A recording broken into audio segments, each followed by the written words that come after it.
3000 सालों के इतिहास में मनुष्य ने 5000 युद्ध लड़े।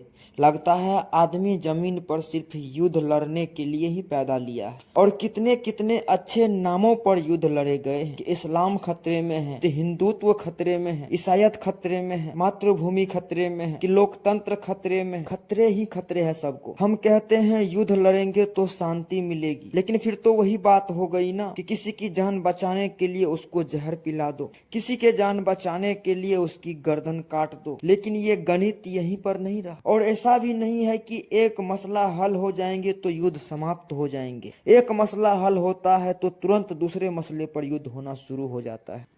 हिंदुस्तान पाकिस्तान बटा था तो लगा था कि चलो हिंदू मुसलमान के दंगे खत्म हो जाएंगे, लेकिन ऐसा नहीं हुआ। सीमा पर कभी हिंदू मुसलमान को मार देते हैं तो कभी मुसलमान हिंदू को मार देते हैं, और दोनों देशों के सीमाओं पर आज भी लाश गिर रहे हैं। लगता है अलग होकर भी शांति नहीं मिला। देश में इतनी भाषाएं हैं, भाषाओं के नाम पर दंगे शुरू हो गए हैं कि तुम हिंदी बोलते हो, तुम तमिल बोलते हो, तुम मराठी बोलते हो। इतने सारे प्रदेश हैं, प्रदेश के नाम पर दंगे शुरू कि तुम बिहारी हो, तुम गुजराती हो, तुम मराठी हो। लेकिन अब किसके लिए लड़े? अब तो दोनों ही हिंदू थे, आपस में ही झगड़ा नहीं होना था। ये तो एक धर्म को मानने वाले थे, एक ही राम और एक ही कृष्ण को पूजने वाले थे।